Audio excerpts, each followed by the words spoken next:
Good morning, students. Welcome back to the world of business studies.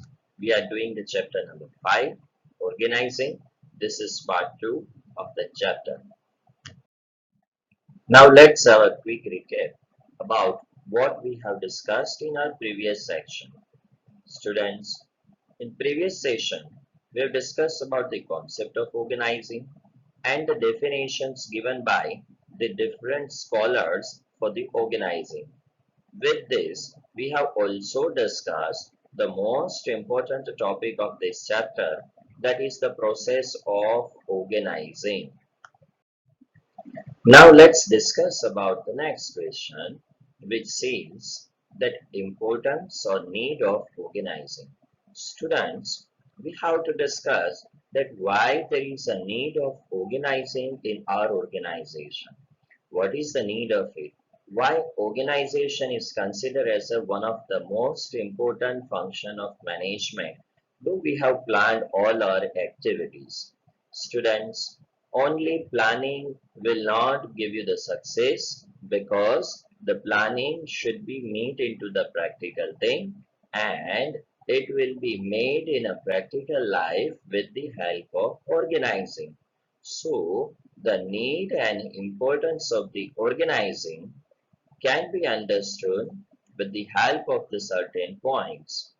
First, benefits of specialization, clarity in working relationship, optimum utilization of resources, development of personnel, effective administration, adaptation to change, expansion, and growth. The first one is benefits of specialization. Students, if you remember that while discussing about the process of organizing, we have discussed the first two steps of organizing, that is identification and division of work and departmentalization. Under identification and division of work, we have identified the different activities which are required to perform to achieve the planned objectives. And departmentalization will divide all those similar activities into one large unit, so that none of the worker is overburdened or none of the work is overlapped. So, whenever there is a division of work, it not only reduces the workload of an employee, but it also increases the productivity. How division of work increases the productivity?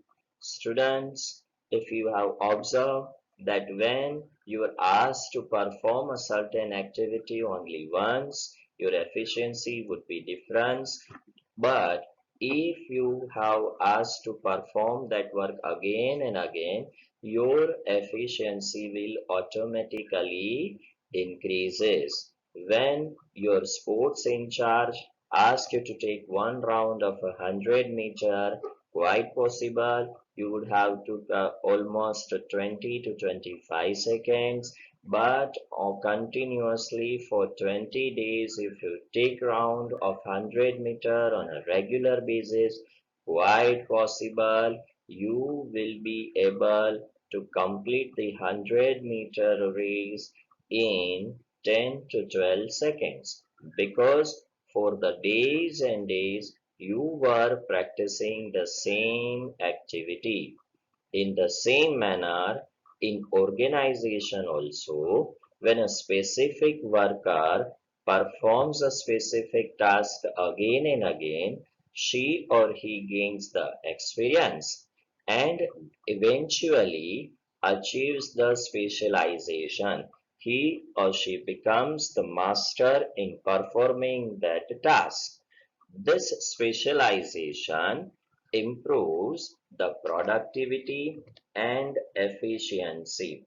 That is why it is said that a repetitive performance of work leads to the specialization because you are performing that task again and again for a longer period of time. Next one, that is clarity in working relationship. Students, as you know, that when more than one persons are working in an organization for the achievement of a common goal, at that time it becomes very important to clarify that who will be the boss, who will be the subordinate, and who is responsible for what and from whom he or she has to take the orders. Otherwise, this will lead to the chaos and conflicts, and it leads to the non-achievement of the organizational goals. To avoid certain conditions, organizing clarifies the authority and responsibilities of the individuals of the different department, and it also defines the line of communication. When we discuss about the line of communication, it means whenever there is any problem in the organization, then first to whom should be concerned, then if the problem's solution has not come, then whom to contact for it. So there is a specific line of communication and authority responsibility relationship which organizing clarifies well in advance. Students, if you remember the chapter number 2, Principles of Management, in that the principles propounded by Henry Fayol, one of the principle that was the scalar chain, that exactly is performed by organizing at this stage. Under that, this organizing will clearly establish the relationship amongst the human and non-human resources. Because of this, each and every person knows his superior to whom she or he is accountable, and he also aware about that from whom she or he has to take order. In this condition, none of the heads of the other department would be in a position to give the command to the other department workers in general conditions. So the principle of order is maintained over here, and any kind of the confusion and chaos in the mind of the employee will be automatically clear because they are informed well in advance. So this will not result in any kind of the duplication of work or overlapping of any activity. Not only this, but in addition to this, the manager clearly defines the jobs and the written document called the job descriptions. Why manager defines each and every job in the written document?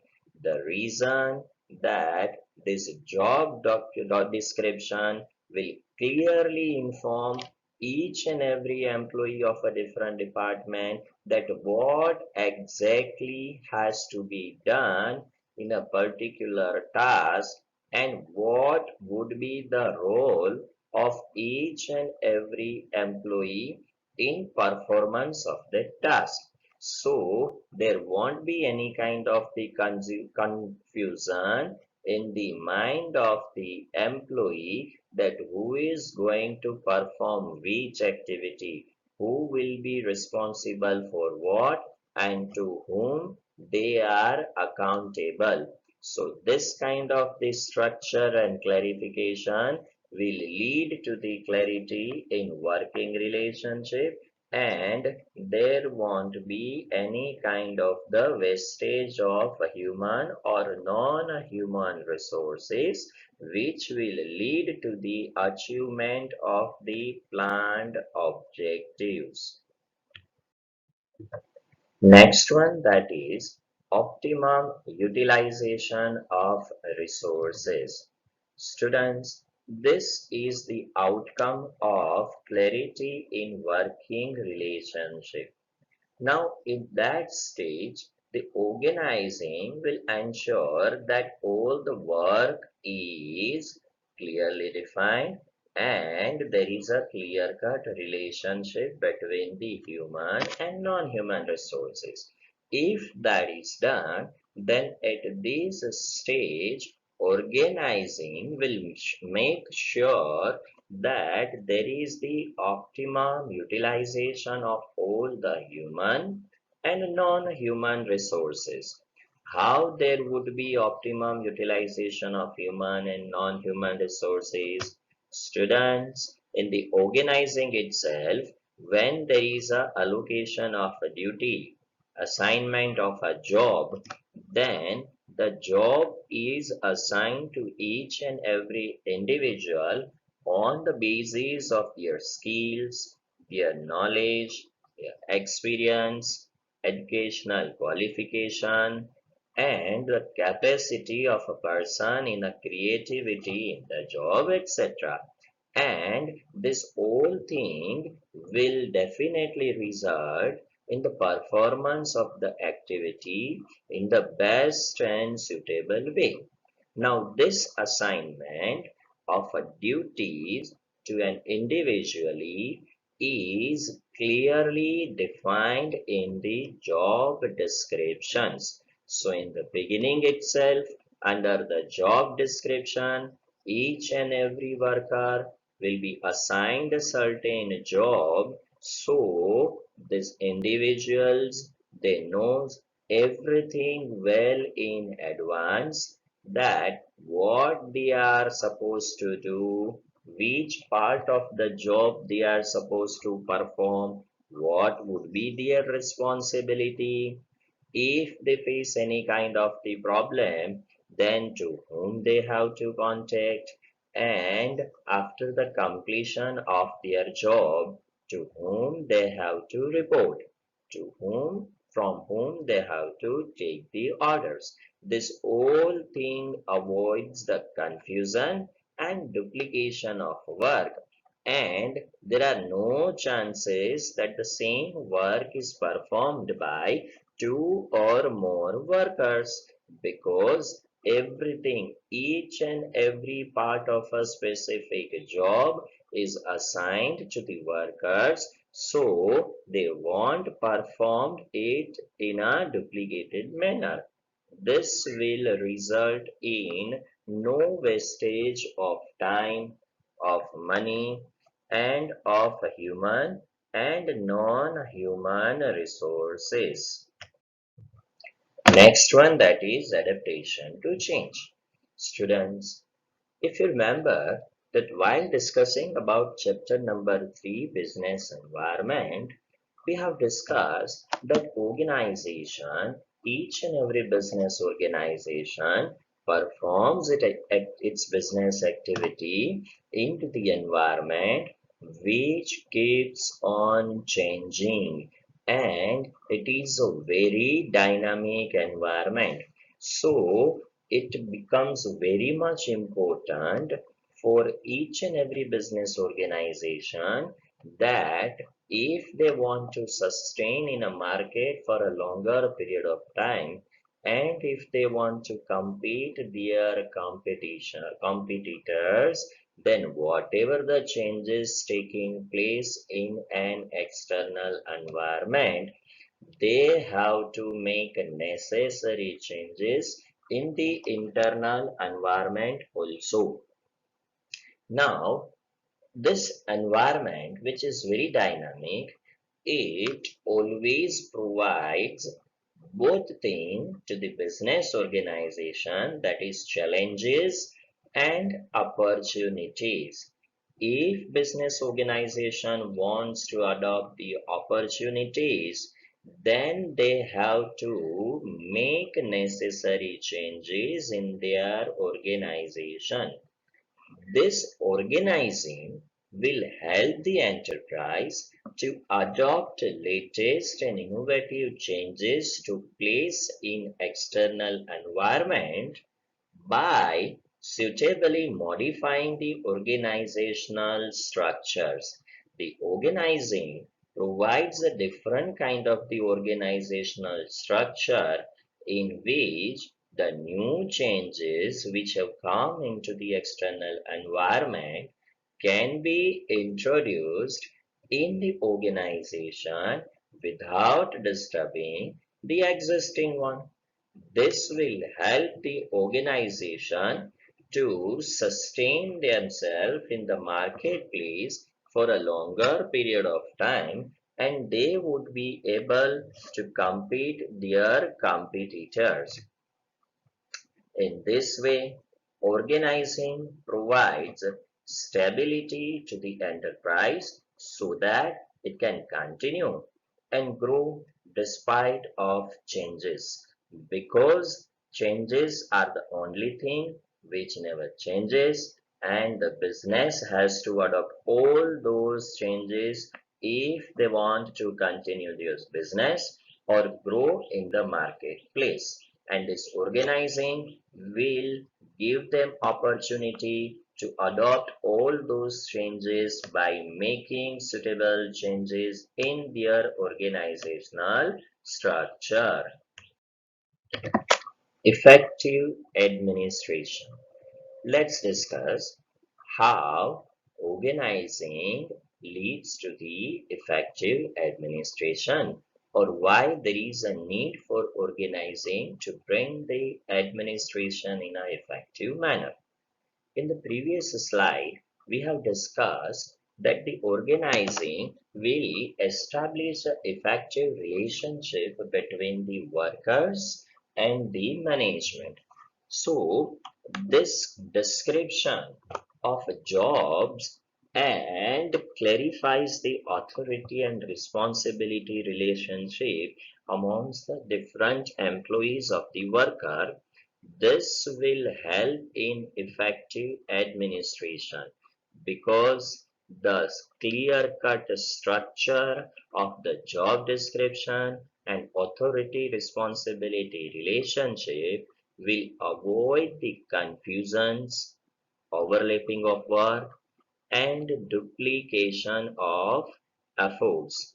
In the case of this clearly defined network of the job and authority responsibility relationship, there won't be any kind of the clashes or ego clashes amongst the employees or between the different department of an organization. Not only this, students, but organizing also promotes the delegation of authority, and this delegation of authority will also lead to the effective administration, because delegation of authority means passing of the routine activities from the shoulders of a top management to the middle level or the bottom level management.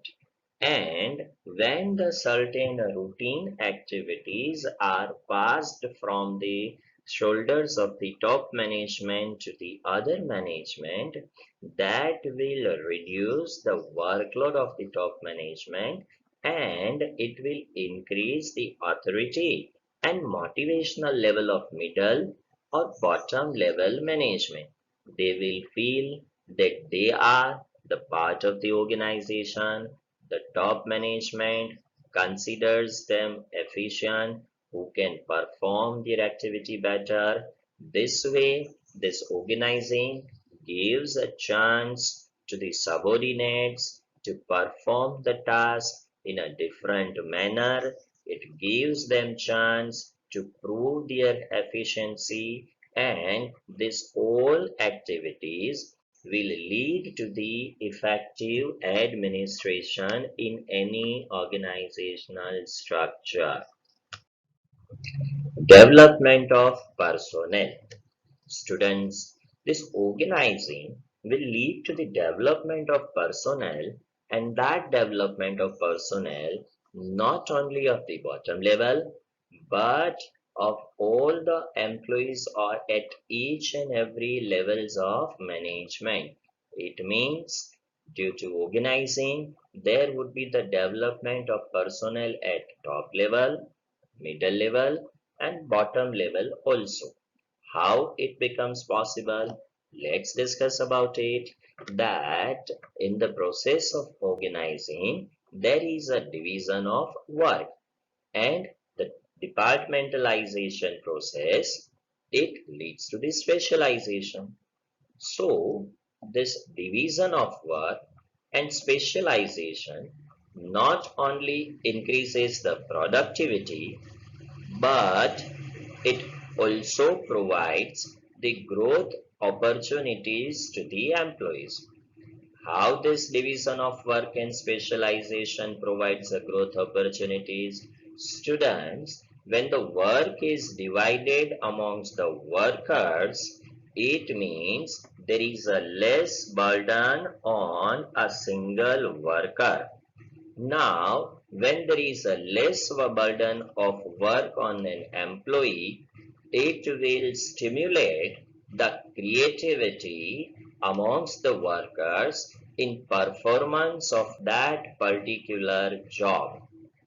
This will not only complete the task effectively, but workers will also try to find out alternative and most effective ways of performing the job, because they are not overburdened, they are free for a certain period of a time, which gives them opportunity to think something differently. It gives them innovative ideas to perform a particular job in a different manner, and because of that they would be able to try out the different alternatives, and all those alternatives would be one of the effective ways for the performance of a job, so the workers would be able to perform their activity more effectively, which will increase the productivity, and this will lead to increase in the profit and development of that particular personnel. Now, on the other hand, when we discuss about the top management and the middle level management, the delegation of the routine jobs under the process of delegation of authority, it provides a manager a certain time through which he can explore the new market, can develop a newer technology of completing tasks, or to train their staff to improve efficiency. When this will become possible, students, this will become possible when under organizing, manager adopts a delegation of authority, which means the passing of a certain routine activities to the subordinates. When the routine activities are passed to the subordinates, then up to that extent the manager is freed from the burden of those activities, and he will have certain spare time which he can utilize to find out different ways of marketing, would be able to focus on the core activities of the organization. If not any other thing, at least he would be able to provide the training to their staff so that their efficiency will increase, which will result in increase in productivity, and finally there would be the development of personnel. In this way, organizing leads to the development of personnel of all levels of management. Expansion and growth. Each and every business organization has the objective of expansion and growth. But expansion and growth of organization is only possible if there is a no wastage of human or non-human resources, and if the business organization is able to generate surplus profit, is able to create more job position, or generally when the expansion will take place, students, when there is increase in the product line or the modification in the existing product. This whole thing will become possible with the help of organizing, because in plan process of organizing we have discussed that there would be optimum utilization of resources. In importance of organizing, there also we have discussed that adoption of a proper organizational structure will lead the company, will lead the organization in the optimum utilization of resources. Departmentalization also helps in saving the time and efficiency increases. This all will lead the expansion and growth of the organization, because there won't be any kind of the wastage of human or non-human resources. In addition to this, this organizing will provide a different kind of the organizational structures which will create the favorable conditions for the expansion and growth of an enterprise. Students, as you know, that there are three different type of the organizational structures in the organizing, that is on the basis of the products, on the basis of the functions, and on the basis of the territory of the working of any organization. Adoption of any of this organizational structure will automatically create that kind of the condition for the organization which will help the organization to expand and grow their enterprise.